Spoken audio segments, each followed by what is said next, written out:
invitarles, hermanos míos, a considerar hoy el libro de Romanos, capítulo 1. Y vamos a ver hoy un importante tema que un poquito, bueno, está sin duda derivado y anexado a lo que pudimos ver el domingo pasado sobre el poder del Evangelio. Pablo decía: yo no me avergüenzo del Evangelio porque es poder de Dios para salvación. Sin embargo, lo que vamos a ver hoy es el porqué del Evangelio. O sea, ¿por qué, primero que todo, tú y yo necesitamos salvación? ¿Amén? ¿Por qué tú necesitas salvación? Y otra pregunta: no me avergüenzo del Evangelio, dice Pablo, porque es poder de Dios. ¿Por qué esa salvación que puedes tú vivir, experimentar hoy mismo, necesita o requiere de poder? O sea, tan difícil es mi condición, tan fuerte es mi realidad, que necesita simplemente algo poderoso como el Evangelio para cambiarme. Claro que sí. Amigo mío, si tú no tienes a Cristo en tu vida, yo te invito a poner atención a lo que hoy vamos a hablar, porque hoy día vamos a explicar el porqué del Evangelio, el por qué es necesario este mensaje para nuestras vidas, para tu vida, y el por qué este mensaje necesita o requiere ser algo poderoso para cambiar tu vida. Y la realidad es que simplemente es porque tú y yo no podemos cambiar nuestra vida. Ahora, con todo y eso, yo quiero a priori decir algo. El foco del Evangelio, el propósito del Evangelio, no necesariamente o primordialmente es cambiar tu vida. ¿Me entienden? O sea, el Evangelio primariamente no responde como primera meta a cambiar tu vida. El Evangelio apunta a la gloria de Dios. Amén. Ese es el enfoque del Evangelio. El Evangelio existe por la gloria y para la gloria de Dios, el cual anhela que tú y yo podamos ser parte de ese pueblo santo que tiene comunión con Él. Pero tú y yo no podemos ser parte de ese pueblo que vive eternamente para Dios si no somos transformados, si no somos cambiados. Es por eso que el Evangelio es poder de Dios para salvación, es poder de Dios para cambiar nuestro corazón, para cambiar nuestra vida. Por eso el Evangelio implica cambio. Y yo con esto quiero apuntar al hecho de que nosotros muchas veces, incluso antes de ser cristianos, teníamos la idea de que la búsqueda de Dios y la vida para Dios implicaba mi esfuerzo personal por ser mejor persona, de tal manera de que Dios esté más contento conmigo y yo tenga la posibilidad de acceder a sus bendiciones. Vuelvo a repetir, muchas veces tenemos la idea de que la vida cristiana se trata de esto, de que yo tengo que hacer sendos esfuerzos para corregir mis caminos, hacer conducta, portarme mejor, dejar los vicios, para que Dios se agrade más de mí y yo tener la posibilidad de tener más de su bendición. Y antes que todo, debo decirte que esa es una falsa idea de lo que es el Evangelio. Porque el Evangelio parte diciendo que tú y yo somos incapaces de agradar a Dios, aunque sea que pongamos todo el esfuerzo para cambiar. Y déjame decirte una cosa más: aunque tú logres cambios en tu vida, a mérito de esfuerzo. Tú pudieras ser una persona que tiene tremendos conflictos con el pecado y tú pudieras ponerle empeño a abandonar cierta conducta pecaminosa, dejar ciertos patrones de vida pecaminosos y pudieras reformar tu vida haciéndote un mejor ciudadano. Pero eso no tiene ningún valor en tu vida con Dios. Porque déjame decirte que los mejores ciudadanos de este mundo han partido a la perdición eterna porque si no han estado en Cristo. Un gran ciudadano, un precioso hombre como Nicodemo, en una oportunidad el Señor le dijo: tú necesitas nacer de nuevo. Entonces no basta con hacer conducta, no basta con dejar esas cosas. Esas cosas son parte de nuestra idea natural de pensar que nuestra justicia propia hay que foguearla, hay que acrecentarla, hay que robustecerla. ¿Por qué? Porque mi meta es agradar a Dios. Pero tú vas a la palabra del Señor y ves una realidad totalmente distinta. Como por ejemplo, de que Dios está airado con el impío todos los días de su vida. No importa lo que hagas en este mundo, no importa cómo te portes en esta sociedad, no importa si eres un niño bueno, un niño malo, no importa nada. Tú estás bajo la ira de Dios. El que tiene al Hijo tiene la vida. El que no cree en el Hijo, dice la Biblia, el que rehúsa creer en el Hijo no verá la vida, sino que la ira de Dios está sobre él. Y sobre esa ira vamos a hablar un poco. De hecho, la ira de Dios sobre ti todos los días, a cada segundo, es el porqué del Evangelio. Es el porqué tú necesitas con urgencia entregar tu vida a Cristo, abandonar esa confianza en tu propia justicia y abrazar el sacrificio de Cristo, porque es lo único que Dios recibe como pago por tus pecados y para darte vida eterna. Yo quiero leer entonces Romanos, capítulo 1. Yo voy a leer, es largo el párrafo, pero a mí no me complica, espero que a usted no. Creo que la palabra del Señor tiene poder para salvar y para convencer de pecado, más que mis palabras. Capítulo 1 de Romanos y el verso 16 en adelante. Hasta el final del capítulo voy a leer. Porque no me avergüenzo del Evangelio, porque es poder de Dios para salvación a todo aquel que cree, al judío primeramente y también al griego. Porque en el Evangelio la justicia de Dios se revela por fe y para fe, como está escrito: mas el justo por la fe vivirá.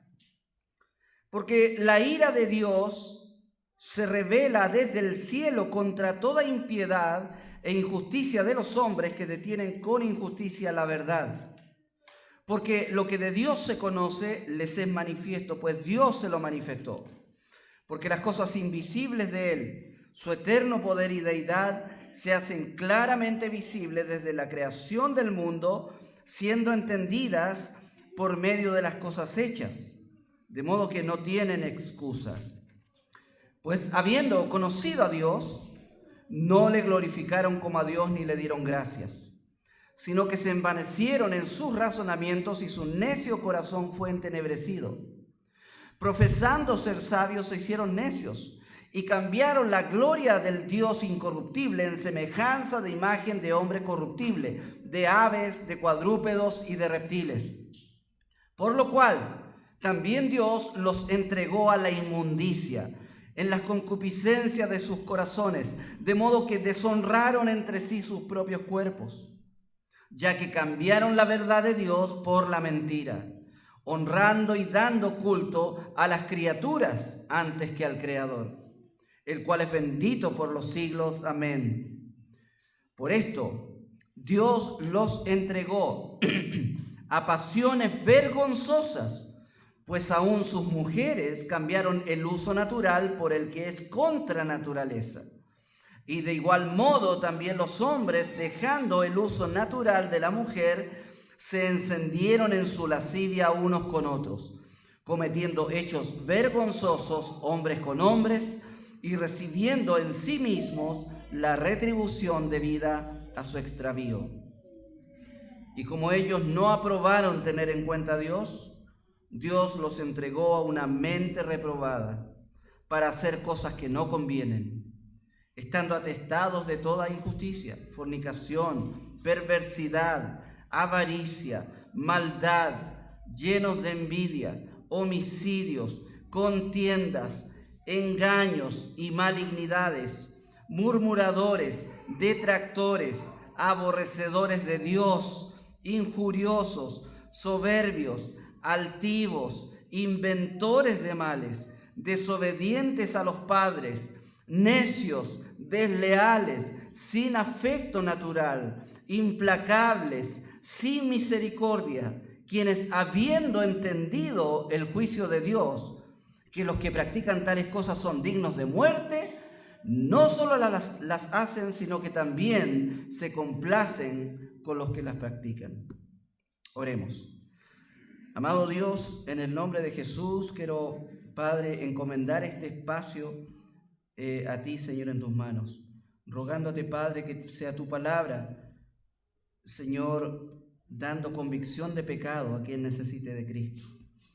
Que pueda, Señor, usted hacer la obra de salvación y de conversión en aquellos que están sin Cristo y que están bajo tu ira, Señor. Padre Celestial, que este día pueda ser un día de gozo al ver, Señor, un alma entregando a Cristo, Señor, entregándose a Cristo. Que sea tu palabra usada por el Espíritu Santo. Ayúdame a mí a poder, Señor, desde mi incapacidad, poder hablar, Señor, lo que tú estimas conveniente hablar, Señor. Padre, ayúdanos, Señor, aún a nosotros que somos hijos tuyos, a considerar estas cosas, Padre. Padre, como una advertencia, Señor, a entender la realidad de nuestra naturaleza pecaminosa. Y desde ahí, Padre, estar afirmados en la gracia tuya únicamente, más que en nuestras obras. En el nombre de Jesús, amén.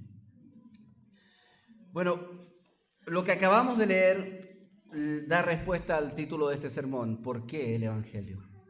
¿Por qué el ser humano necesita el Evangelio? Ahora, el ser humano necesita el Evangelio por lo que es el Evangelio. La palabra Evangelio es una palabra griega que significa buena noticia.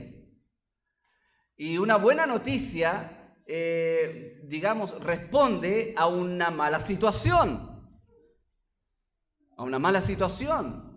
Entonces, de pronto, seguramente en los campos de concentración que los nazis tuvieron, donde afligieron a mucha gente y mataron a mucha gente, seguramente las primeras palabras de estos convictos que estaban ahí, de estas personas que estaban ahí esperando la muerte, las primeras palabras que escucharon de algún soldado o algún ciudadano que le dijeron: ¡somos libres!, tomaron importancia en sus vidas. Una buena noticia que anunciaba que los aliados vencieron y que ellos por fin podrían ver una esperanza de conservar la vida, a pesar de la tristeza de que muchos de ellos murieron. Pero una buena noticia como esa se hace notoriamente buena y necesaria por las circunstancias en que viven. El Evangelio es una buena noticia y es una preciosa noticia, pero tú le entiendes el valor y lo precioso y lo bueno de esta buena noticia cuando consideras el escenario en que estás tú viviendo en este mundo. Y es una buena noticia porque tú estás mal, porque tú estás bajo la ira de Dios, porque tú estás bajo una condición delante del Señor ante el cual eres responsable, no solamente de desventaja, sino que de fatalidad. Y lo primero que quiero hablar yo acerca de esto es que nosotros somos responsables delante del Señor. Y de ahí que la urgencia del Evangelio es puesta en cada predicación. Tú necesitas a Cristo. Tú necesitas arrepentirte y creer en Cristo. ¿Y por qué tanta urgencia? Porque es de vida o muerte. De vida o muerte. El mundo está como el que tiene un cáncer terminal y se conforma con tomar paracetamol. Así está el mundo. Así está el mundo. No nota la gravedad de su situación con Dios. Tú todavía no le tomas el peso a que un día vas a tener que dar cuentas ante Dios. Y no solamente eso, no le tomas el peso a estar lejos de Dios, a estar bajo su ira y su maldición. Y lo más probable es que se cumpla lo que dice Eclesiastés. Eclesiastés dice que debido a que el juicio no viene rápido, el hombre hace lo que quiere. ¿Me entiende? Hace lo que quiere. Es como si yo en un trabajo fuera flojo y hago lo que quiero y el jefe no me dice nada, pero a fin de mes me dice, firme el finiquito, Juan. ¿Pero cómo? Consecuencias. Claro, esas son consecuencias de lo que hice, ¿ya? Pero estoy enfatizando el hecho de que yo soy responsable ante alguien al cual tengo que dar cuentas.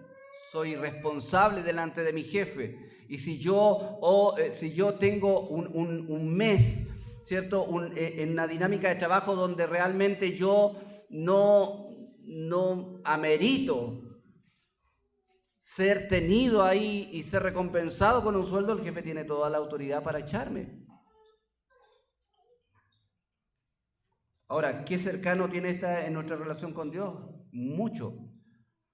Porque si hay una cosa por lo cual Dios te va a juzgar, es por lo que tú has hecho en esta vida. Dice la Biblia que tú vas a ser juzgado por tus obras. ¿Qué esperanza tienes entonces? Ve tu vida, analiza tu vida. ¿Qué esperanza tienes tú de salir bien parado del juicio de Dios? Apelando a las obras. A ver, ¿qué es lo que he hecho en la vida? E inmediatamente nuestra humanidad tiende a compararse con nuestros pares. Porque si tú te comparas horizontalmente con los demás, claro, no soy tan bueno como él, pero no soy tan malo como este. Entonces tendemos a engañarnos. No. El parámetro de comparación, según la Biblia, no soy yo ni otro, es Dios, su ley específicamente, su ley. ¿Has obedecido toda tu vida los mandamientos del Señor? Lo más probable es que no. Y dice la Biblia que si tú obedeces todos los mandamientos pero te falta uno, no sirve de nada tu obediencia. Y sigue diciendo la palabra que tú vas a ser juzgado por tus obras, según lo que has hecho. Pero eso debes ligarlo con otra verdad que la Biblia dice. Romanos capítulo 3 dice que todos somos pecadores. Y dice Romanos capítulo 5 que todos heredamos el pecado de Adán. Es decir, si Dios te va a juzgar por lo que tú haces en esta vida, te tengo una noticia. Tú no puedes hacer otra cosa que pecar. Así que no tienes salida si quisieras tú optar por el beneficio. No tienes salida. Porque tus obras no te acompañan. Porque tu prontuario no te acompaña. Porque tu historial está en contra tuya. Y no puedes pararte con tu vida delante de un Dios 3 veces santo a dar ridículas explicaciones de por qué fuiste así. Porque ni tú ni yo tenemos la esperanza de poder salir bien parados frente a ese Dios santo. Si quisieras tú apelar a tus obras.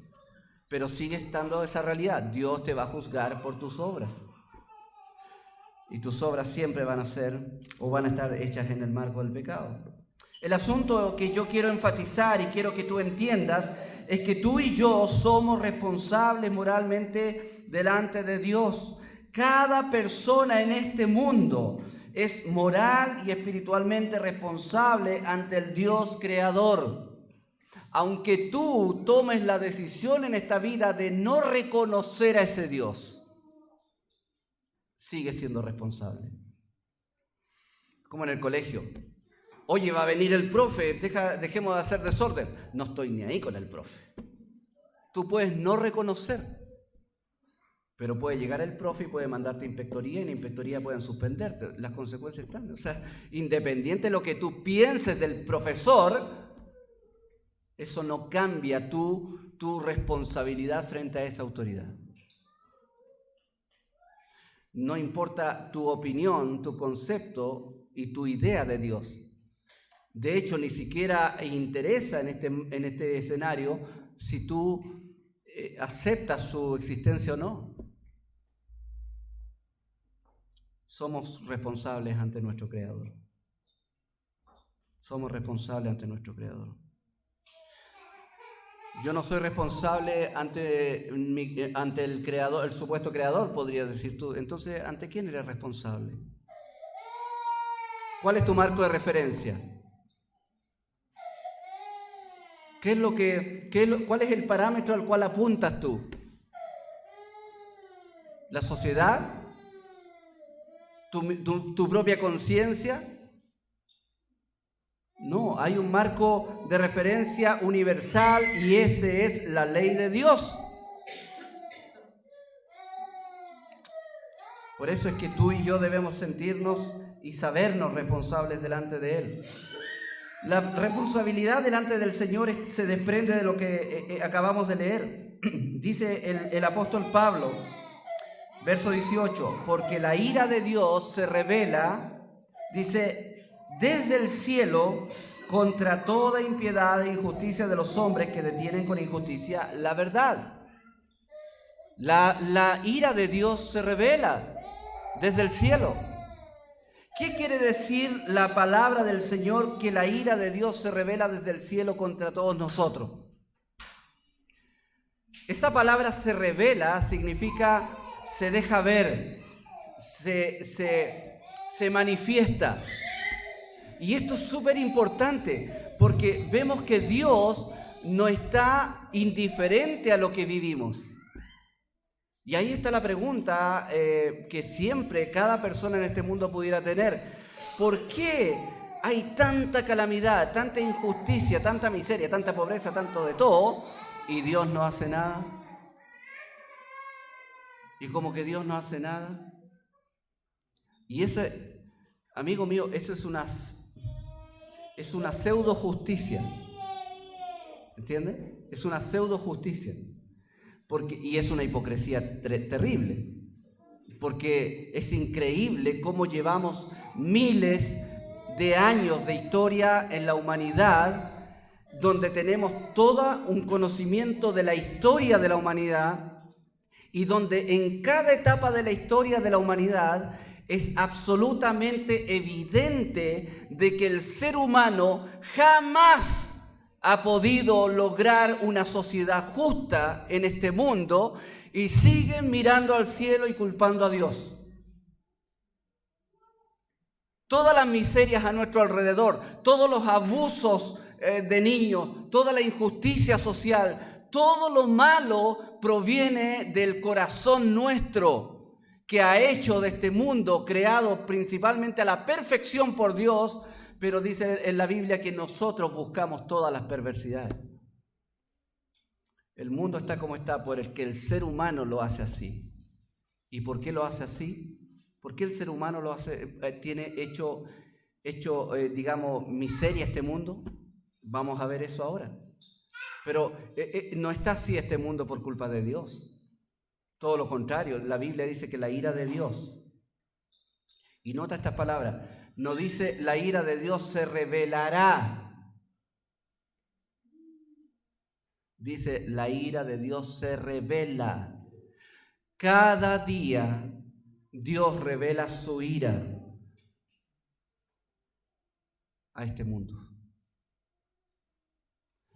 El problema es que tú y yo pensamos que esa ira revelada debiera ser como el papá encendido en ira con su hijo que lo sacó de su comodidad, con un garrote persiguiéndolo. No, pensamos que Dios debiera actuar así. Por ejemplo, los niños que mueren de hambre en África, pucha, Dios podría venir y darles dinero, qué sé yo. Ya, las guerrillas ahí no sé, en tal parte, Dios podría venir y, pucha, desarmar todo. Es como que si nosotros tenemos la idea, los seres humanos, que si existiera Dios, debiera ser un ser superior capaz de resolver todos nuestros dilemas.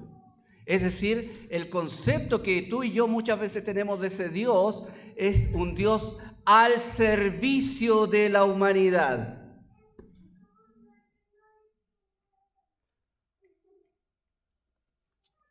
Pero tú vas a la Biblia y te das cuenta de que el Dios verdadero no es así. Y está muy lejos de ser eso. Porque si tú te encontraras cara a cara con ese Dios, el verdadero Dios, te pasaría seguramente lo que le pasó a Juan el apóstol cuando vio a Dios en su trono, a Cristo. Dice la Biblia que cayó como muerto. Literalmente tuvo un colapso en su cuerpo orgánico, se desmayó y vivió no sé qué le habrá pasado médicamente, pero vivió un colapso que lo dejó casi muerto.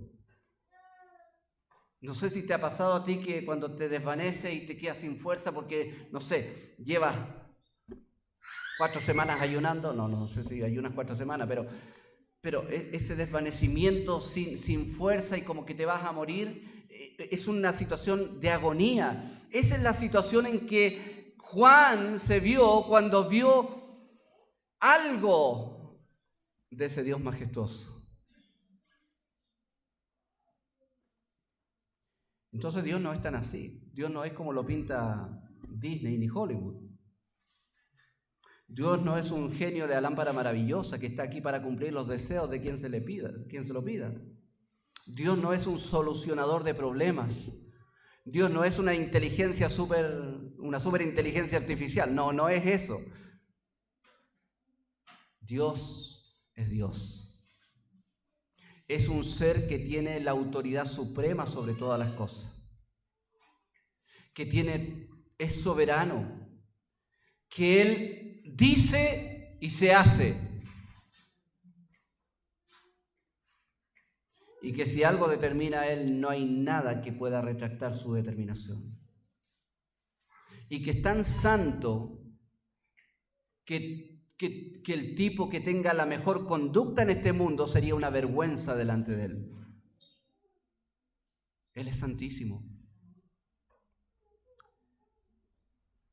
Entonces, como nosotros tenemos un equivocado concepto del Dios verdadero, no logramos dimensionar nuestra propia realidad, porque si tú no conoces bien a Dios, tú no te conoces a ti. Pero tú, mientras más conoces a Dios, tú más te estás conociendo a ti. Entonces, todas las personas son moralmente responsables. Dice aquí, dice, la ira de Dios se revela contra toda impiedad e injusticia de los hombres que detienen con injusticia la verdad. Esta palabra, cuando dice detienen con injusticia, está hablando de que el ser humano, por su impiedad, está siempre restringiendo la verdad de Dios. En el fondo está hablando aquí que el ser humano, la humanidad, porque cuando dice el hombre o los hombres, aquí está hablando de antropos, de la humanidad. La humanidad está en permanente oposición a Dios y a su verdad. Esa es la idea. Y de ahí responde a lo que dice en el capítulo 3, Juan, cuando dice no hay justo ni un uno, no hay quien entienda, no hay quien busque a Dios. ¿Por qué? Porque el ser humano vive en oposición contra Dios.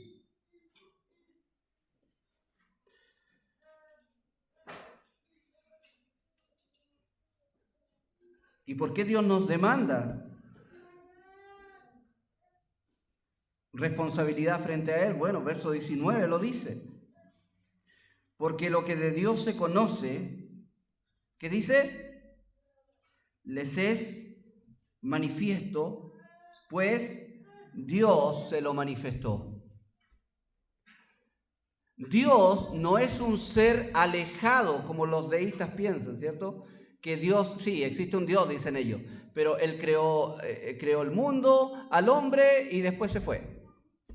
Vivimos ya sin Él. Eso creen los deístas. No, Dios es un Dios involucrado en nuestro quehacer. Tanto así que Él vino a este mundo y se hizo carne y habitó entre nosotros, dice Juan, y vimos su gloria. Gloria como la del unigénito del Padre, lleno de gracia y de verdad. Ese Dios se hizo carne en la persona de Cristo. Pero dice la palabra aquí que si el ser humano dijera, la verdad es que sí, yo creería en Dios, pero no conozco a Dios. No me consta que hay un Dios. Aquí Pablo dice lo contrario, dice, al ser humano le es manifiesto la existencia de Dios.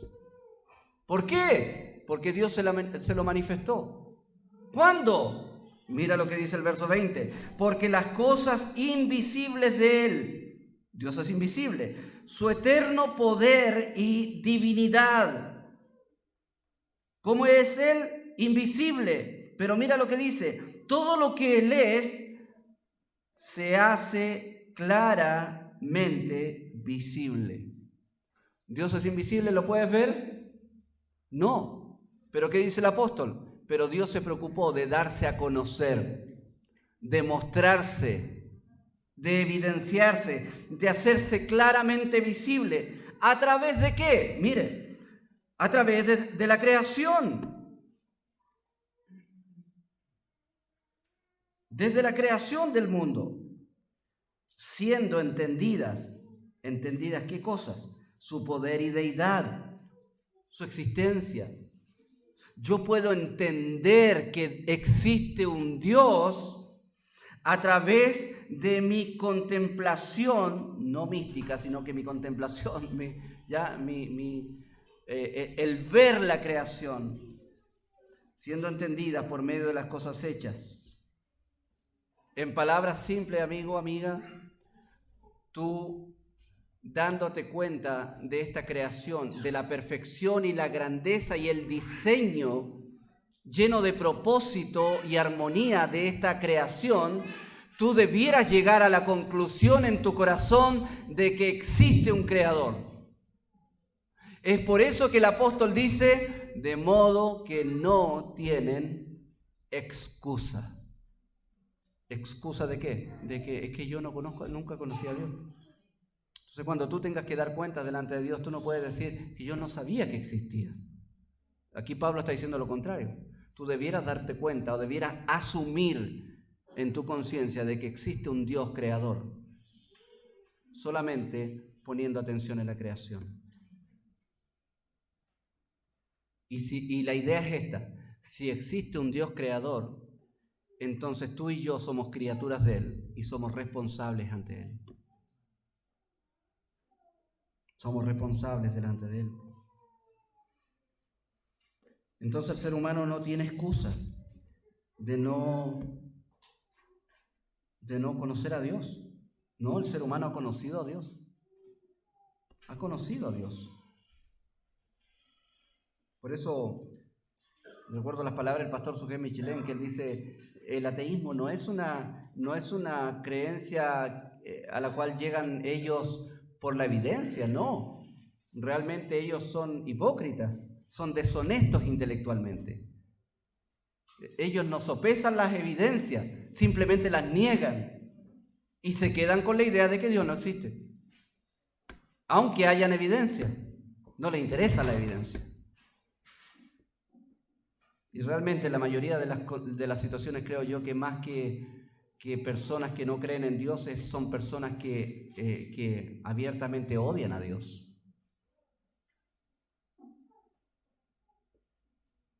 Entonces tú y yo somos responsables de ese Dios.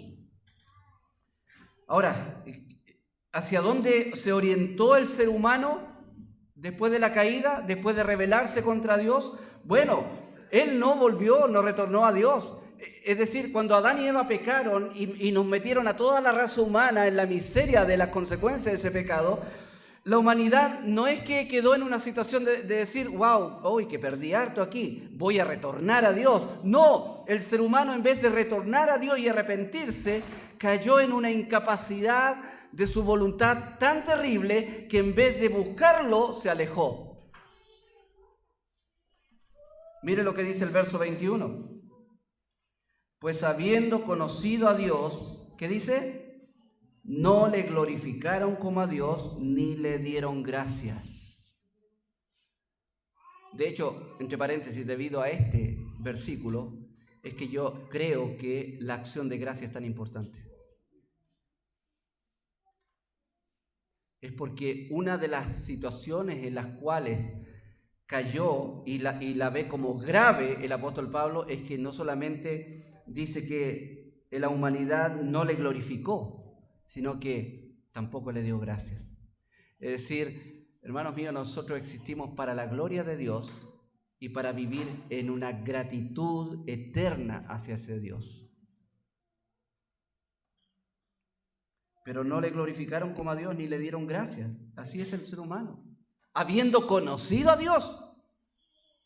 O sea, tú entendiendo de que existe un Dios, tú comprendiendo de que existe un Creador, incluso comprendiendo de que tú eres responsable delante de Él y que lo más probable es que un día vas a tener que dar cuentas delante de Él, tu corazón te lleva a una condición de vida en donde tú simplemente lo ignoras, lo pasas por alto, no le das gracias. Ahora, esa es la manifestación del pecado de la humanidad. Y creo que en todos estos versículos, hasta el versículo 32, hay una relación entre Pablo mostrándonos el pecado y también mostrándonos los resultados. Por ejemplo, aquí hay varios pecados, pero quiero por lo menos agruparlo en 4 declaraciones de Pablo que manifiestan los grandes pecados de la humanidad, en donde tú y yo estamos metidos, ¿ya? Primero, no le glorificaron como a Dios ni le dieron gracias. Eso es rebelión. No reconocer su autoridad y no reconocer su gloria. Un gran pecado. El ser humano decidió no glorificar a Dios. Segundo, dice más abajo, la humanidad cambió la gloria de Dios.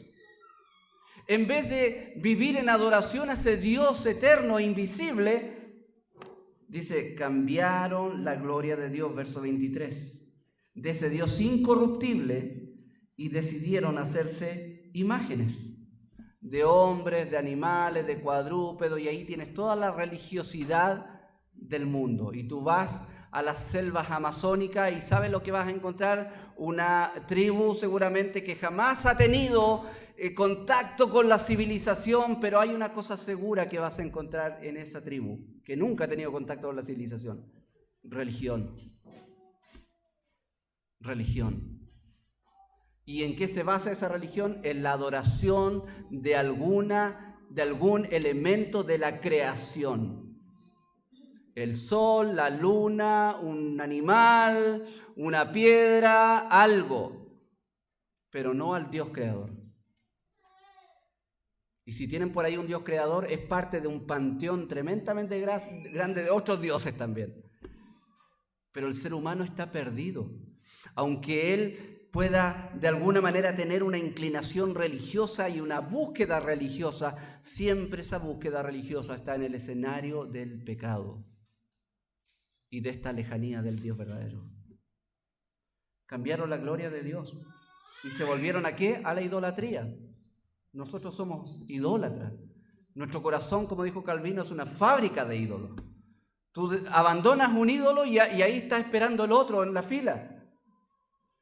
¿Y cuándo vas a romper eso? Hasta que pongas a Cristo en lo alto de tu corazón y sea Él el Dios de tu vida, sea el verdadero Dios de tu vida, el Dios de los cielos.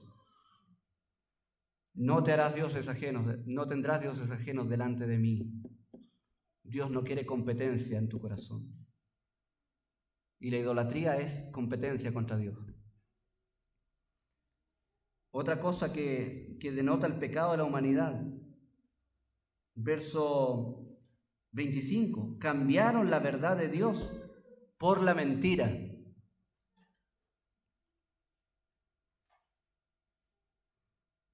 Si yo tuviera un billete de 20,000 pesos aquí impreso en mi impresora,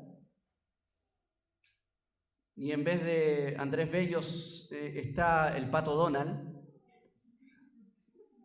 ¿tú me lo cambiarías por uno verdadero o no? Me lo cambiaría de hermano José, 20,000 pesos, esto es de colección. ¿Me lo cambiarías realmente así? ¿Por qué?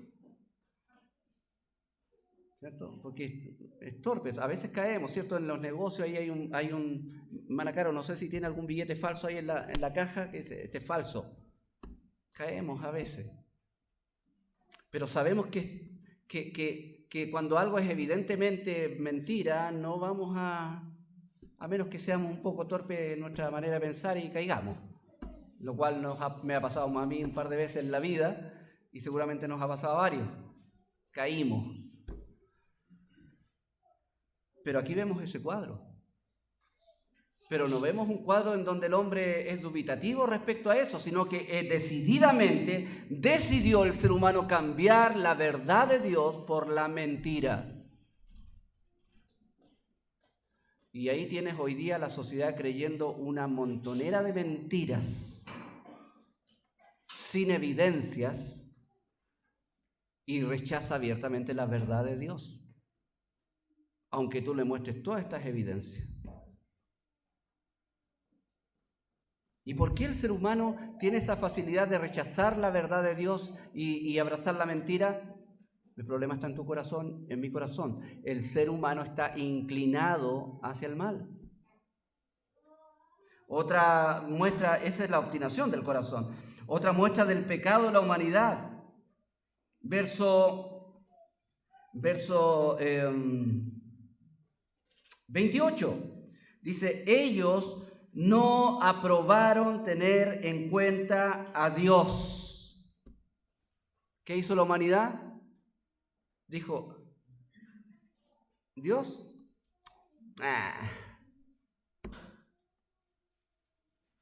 Eso hizo la humanidad con Dios. Decidió no tomarlo en cuenta, no considerarlo. Aquí estamos nosotros, esta es la humanidad, estos somos nosotros. Y ahí tienes hoy día un mundo, una sociedad, por lo menos la occidental, tremendamente sometida al humanismo filosófico, creyendo ridículamente que todavía hay esperanza de que este ser humano pudiera hacer una sociedad mejor.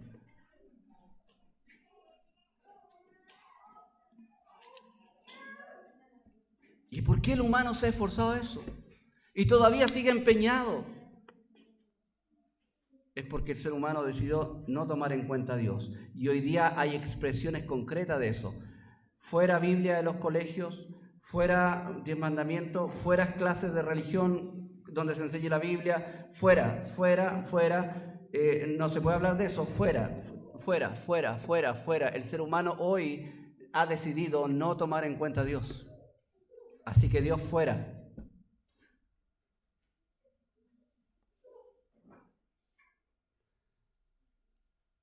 Y eso es parte de la realidad. Ahora, todo esto es para que entienda el porqué del Evangelio. El resultado de toda esta conducta pecaminosa de la humanidad se muestra en cada una de estas declaraciones, o lo que sigue después de cada una de estas declaraciones. Cuando dice que no tomaron en cuenta a Dios, habiendo conocido a Dios, no le glorificaron como a Dios, ni le dieron gracia, sino que, ¿cuál es el camino que tomó la humanidad? Dice, se envanecieron en sus razonamientos. ¿Qué dijo el ser humano? No, mejor yo la pienso.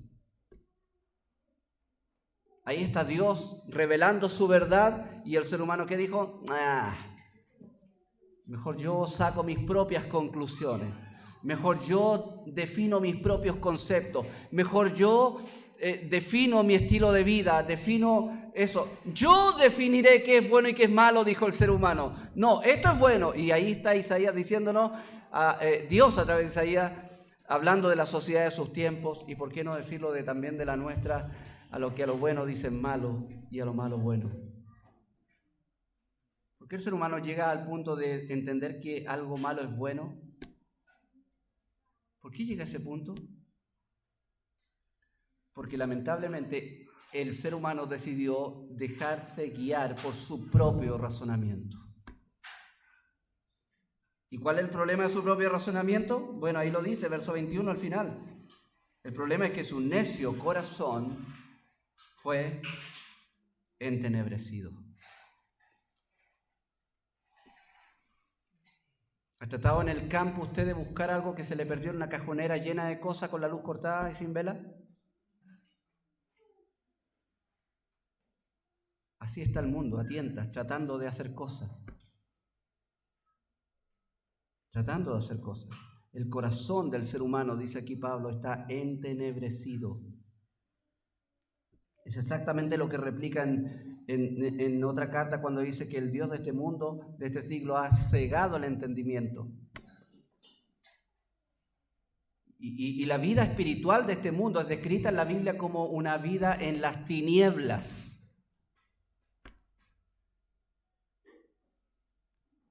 ¿Y tú sabes lo que son las tinieblas? ¿Tú sabes lo que es la oscuridad? ¿Qué es la oscuridad? ¿Sabías tú que la oscuridad no es algo? Es la ausencia de algo. ¿Bien? Es como el frío en sí no es algo, es la ausencia de calor. La oscuridad es la ausencia de luz. Tú prendes una luz y ¡pum!, se disipa las tinieblas. Así es Cristo en la vida de uno. Deja que aparezca Cristo en tu vida y las tinieblas se van a disipar. Entrega tu vida a Cristo y vas a ver que esa tenebrosa situación de tu corazón se va a disipar.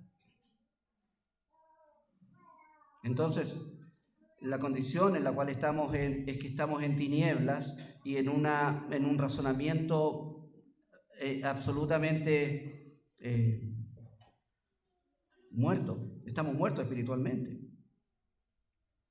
Otra consecuencia de nuestra situación se encuentra ahí en el verso 25, lo hemos leído ya. Cambiaron la gloria del Dios incorruptible en semejanza de imagen corruptible, de ave, de cuadrúpedo, de reptiles, de celulares, de redes sociales, de personas que se transforman en ídolos para nosotros.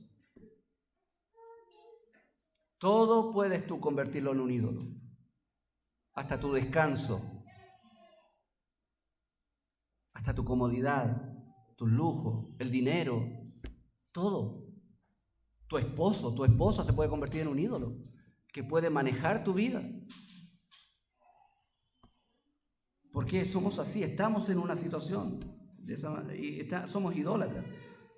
Y hay una tercera consecuencia que es el resultado de este alejamiento de Dios de la humanidad, que es una consecuencia que tú y yo hoy día podemos ver, tal como en ese tiempo Pablo la veía, porque en ese tiempo era casi lo mismo, casi, que es la inmoralidad sexual. Mira lo que dice el verso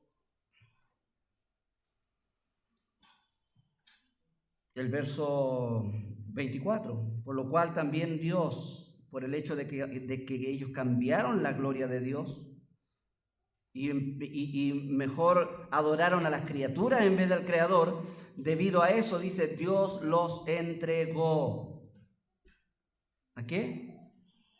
A la inmundicia. Y verso 26, Dios los entregó a pasiones vergonzosas. Verso 28, Dios los entregó a una mente reprobada. ¿Qué significa que Dios los entregó? No, te está en el plano de las consecuencias. Debido a que ellos decidieron sacar a un lado a Dios, Dios los entregó a estas cosas. Estas cosas son las que ellos querían hacer. En el fondo, el juicio de Dios aquí se trata de que Dios dejó al ser humano hacer lo que él quería hacer.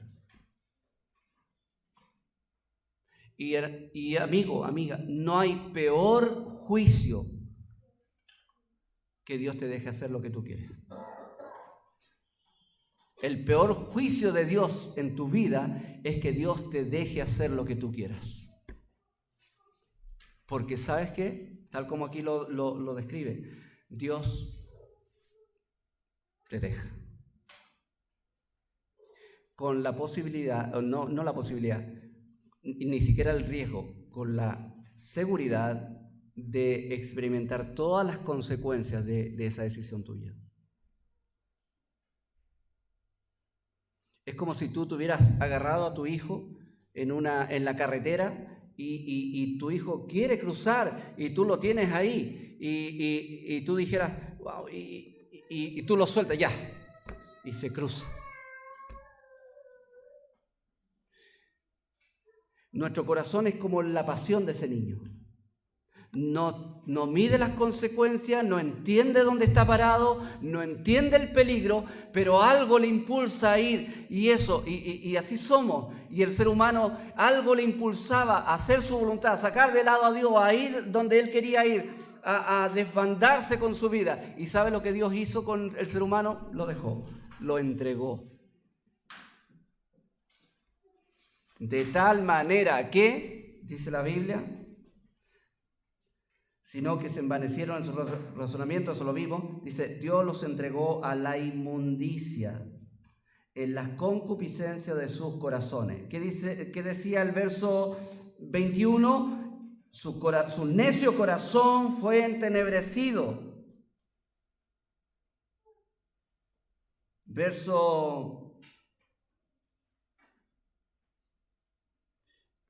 Más abajo dice que Dios los entregó a pasiones vergonzosas y a las concupiscencias.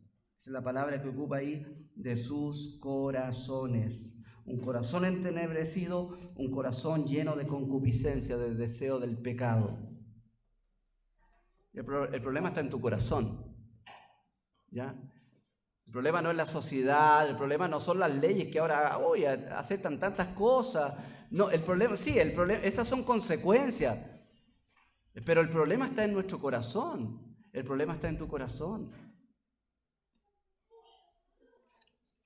Y otra consecuencia es la inclinación a la maldad. Dios los entregó, verso 28, mira, Dios entregó a la humanidad a una mente reprobada. ¿Para qué? Para hacer cosas que no convienen. Ejemplo, cruzar la carretera lleno de autos con ese niño cruzando ahí. Y va ese niño, cruza y lo atropella un camión. ¡Qué trágico! Pero así es la humanidad. Es trágica la situación, es terrible la situación en que está, pero la humanidad no sopesa el asunto. ¿Por qué? Porque por juicio de Dios, la humanidad está metida en una dinámica mental, en un razonamiento donde hay una mente reprobada. La palabra originalmente significa alguien que piensa pura estupideces. ¿Usted comería sopita con palitos chinos? Tonto. Bueno, perdón el ejemplo, pero esa es la dinámica de estupidez a la cual Pablo se refiere aquí. El ser humano está en una condición de razonamiento tal que el ser humano hace cosas que no convienen. ¿Por qué? Porque tienen una mente reprobada.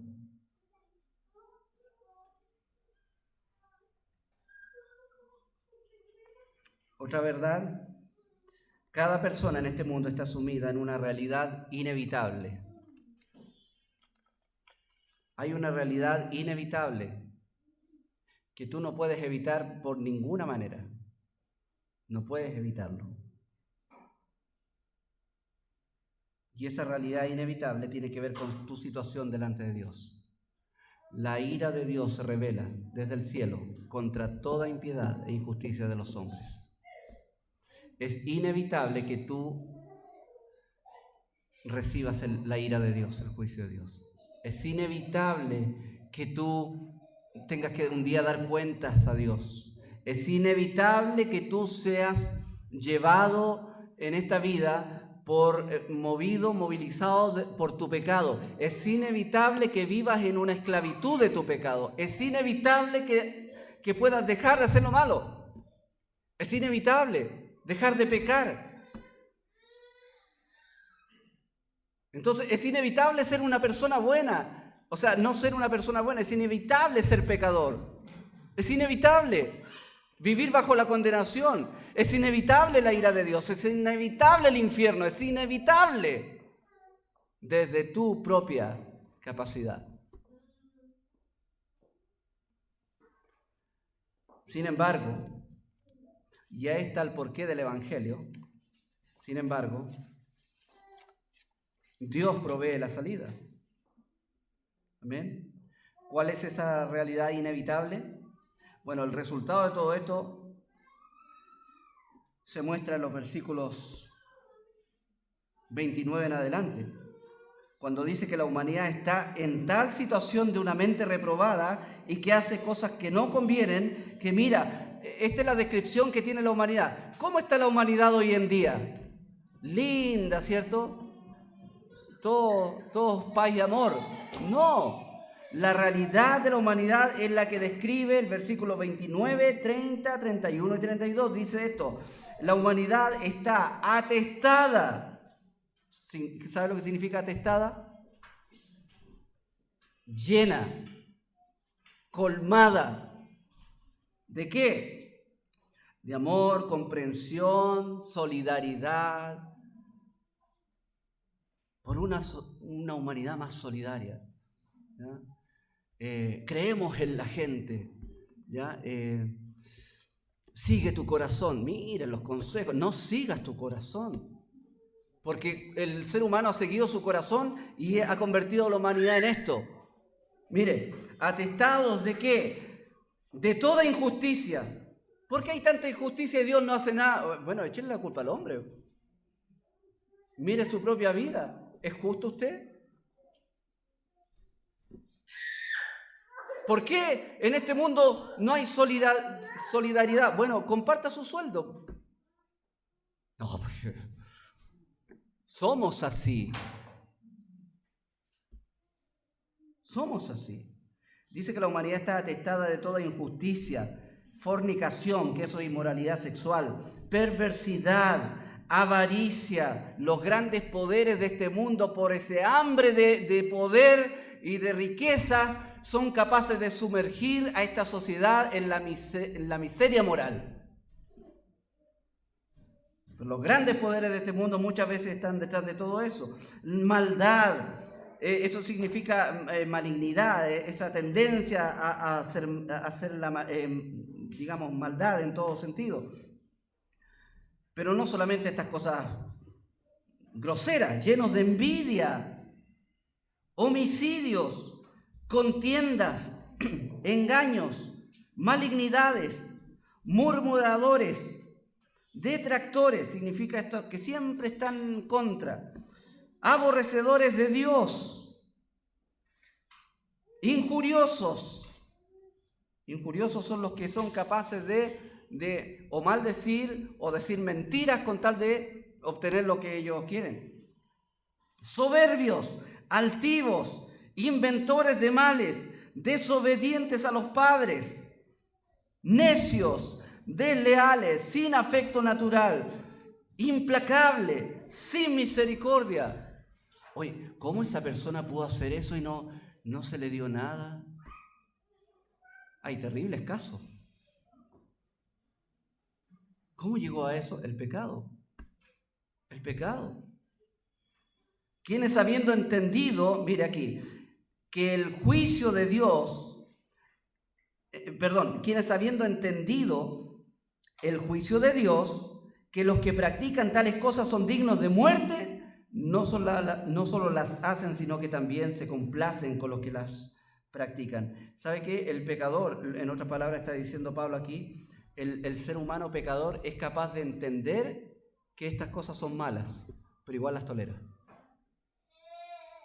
Entienden el juicio de Dios, o sea, entienden que es lógico que lo malo se tiene que castigar. Sí, pues, ya y tú, Dios te va a castigar. Es más, la ira de Dios está sobre ti. Ay, ¿cómo? Pero si Dios es amor, ahí se nos va la justicia. No, tú estás bajo la ira de Dios. Y mira lo que dice Pablo aquí, ellos entienden el justo juicio de Dios. Es un juicio justo. ¿Por qué? Porque el delito debe ser sancionado.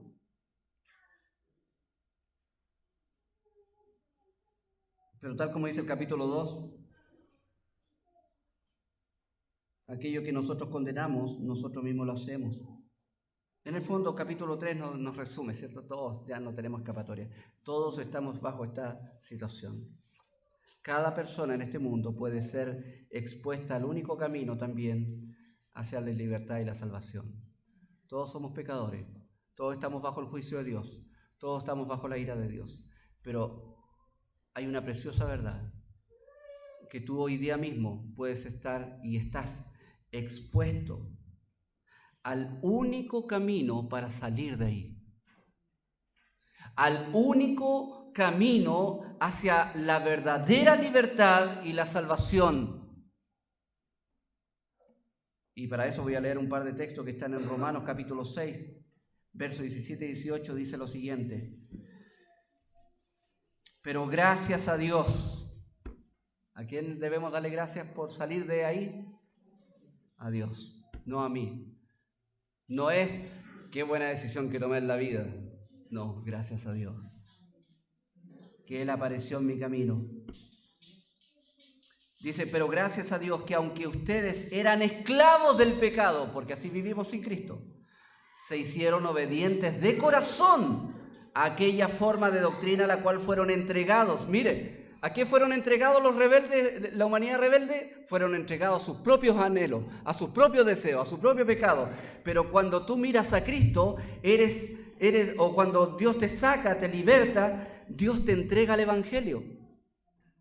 Dios te entrega ese mensaje precioso de salvación. Y habiendo sido libertados del pecado, ustedes se han hecho siervos de la justicia. Eso es lo que tú necesitas. No necesitas ser mejor persona, esforzarte por hacer conducta, esforzarte por ser menos pecador. No, lo que tú necesitas hacer es salir de la esclavitud en la cual te tiene el pecado y recibir la vida que puede darte solamente Cristo. Debido a eso, Cristo enunció estas palabras: yo soy el camino, y la verdad y la vida, y nadie puede venir al Padre sino por mí. Lo que tú necesitas, amigo mío, para evitar el juicio de Dios, el castigo de Dios y la ira de Dios, es a Cristo. Por una razón simple, porque Cristo vivió esa vida perfecta, solamente Él, que Dios te exige a ti. Dios te exige vivir una vida perfecta a la luz de su ley. Tú nunca la has vivido, Cristo sí. Y porque Cristo pagó eficazmente el castigo que tú y yo merecemos y llevó la culpa que nosotros tenemos delante de nuestro Dios.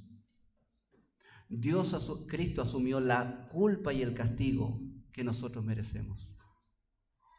Y la única posibilidad que tú tienes de lograr obtener esa justicia y ese perdón y esa vida eterna, la única posibilidad que tú tienes de salirte de esa situación de estar bajo la ira de Dios, es que tú abandones esa confianza en tu justicia propia, te arrepientas de tus pecados y creas en Jesucristo como tu Salvador. A todos los que creen, a todos los que le reciben y los que creen en su nombre, les dio la potestad de ser hechos hijos de Dios. El que cree en el Hijo tiene la vida, pero el que no cree en el Hijo no tiene la vida, sino que la ira de Dios está sobre él. De tal manera amó Dios al mundo que Él ha dado a su Hijo unigénito, para que todo aquel que en Él cree, no es para todos, solamente es para todo aquel que en Él cree, no se pierda, sino que tenga vida eterna. Tu pecado y condenación son inevitables si apelas a tu propia humanidad. Pero tú puedes evitar el castigo eterno y recibir el perdón eterno si tú confías en Cristo como tu Salvador. Él llevó nuestras cargas, Él llevó nuestra culpa. Amén. Y espero de todo corazón que tú hoy mismo puedas poner tu alma frente a Dios y pedirle perdón por tus pecados y confesar a Jesucristo como tu Salvador. Cree en Cristo, mira a Cristo, busca a Cristo. Él te va a dar vida, perdón, paz con Dios. Todo lo que tú necesitas lo tiene Cristo para ti. ¿No será que hoy podrás tú entregar tu vida a Él? Nuestra oración es esa, que tú hoy mismo puedas entregar tu vida a Cristo. Amén. Oremos.